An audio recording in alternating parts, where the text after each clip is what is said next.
Hello, what's up guys? So ngayon guys, lahat po na nagpapakalat ng mga maling video, lalo na yung ginagawa nilang pananabutahe sa mukha ng ating mahal na Pangulo, talagang gusto nila ipahiya ang ating mahal na Pangulo na siya yung kunyaring nagsisinghot ng kupin. So ngayon, kung isa ka doon na nagpapakalat ng mga fake video na yon, magtago ka na, at kung ayaw mo magtago, panindigan mo na yan na ang iyong kaisipan ay naniniwala ka na siya yun. Kaya sinasabi mo na bangag ang ating mahal na Pangulo. Naniniwala ka doon sa mga tao na nagsasabi na bangag, pero yung nagtutukoy na yun, yung mga taong nagmumura ng ganun, sila po talaga yung bangag. Kasi hindi nila iniisip yung kanilang sinasabi. Kaya alam nyo na, mura ng mura. Ayan. Kilala nyo na yun kung sino yun.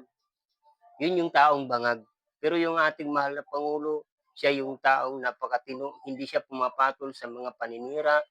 Hindi siya pumapatol kung anuman ang ibato sa kanya ng mga kasiraan dahil siya po ay matinong tao. Pero itong dating nagdaan na administrasyon, pagka binato ng talagang mumurahin ka. Kaya yun yung taong bangag. Kaya kung isa ka doon sa nagpapakalat ng mga maling impormasyon, magtago ka na. Kung ayaw mo magtago, panindigan mo na tama ang inyong impormasyon na nakuha dahil mananagot ka sa batas. Kaya ito isang aral para sa atin na wag tayo agad maniniwala doon sa mga fake news na yun, fake video.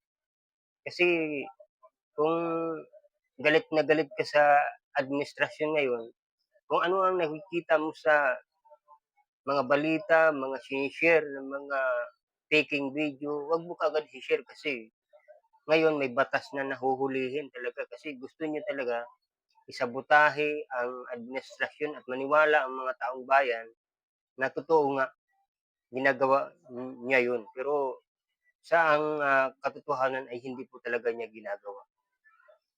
Yung tao na yun na nagpapakalat ng ganun ay mananagot sa batas at makakasuhan sila.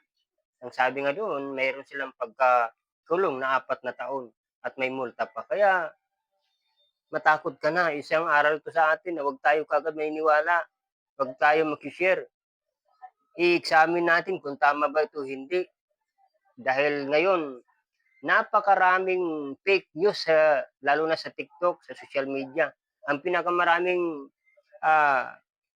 fake news ngayon ay sa TikTok.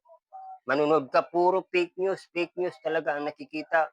Puro faking balita, puro ginagamit nila ang mga tagapagbalita, lalo na yung GMA, ang ABS-CBN, lahat ng mga uh, channel, kinukuha nila para kunyari, yun ang balita, pero nilalason ang ating kaisipan na maniwala sa kanila. Kaya wag tayo maniniwala, wag tayo mag-share kagad.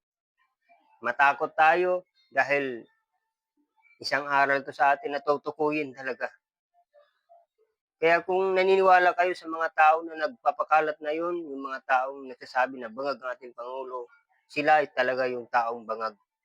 Totoo yan. Sila yung mga taong gustong ibagsak ang ating mahal na Pangulo. Alam niyo ba, yung panahon na yun, akala ko dati, ang kalaban natin, dilawan, sila yung mga taong gustong ipabagsak ang ating mahal Pangulo. Pero ang katotohanan ngayon, hindi na dilawan ang gustong magpabagsak sa administrasyon, kundi itong mga Maka Duterte, mga taong gustong ipabagsak ang ating gobyerno. Na imbis na makipagtulungan, imbis na tulungan ng ating gobyerno, sila pa mismo ang nananabutahe para ibagsak, ipaniwala sa mga tao na ang ating mahal na Pangulo ay isang taong gumagamit ng illegal na gamot. Kaya maging wise tayo, huwag tayo maniniwala agad. Itong mga tao na 'to na tagapanira, ito talaga yung mga taong maka-Duterte. Kung sinong mga maka-Duterte, sila yun talaga yung mga taong gustong ibagsak ang ating gobyerno. Totoo yan, maniwala ka.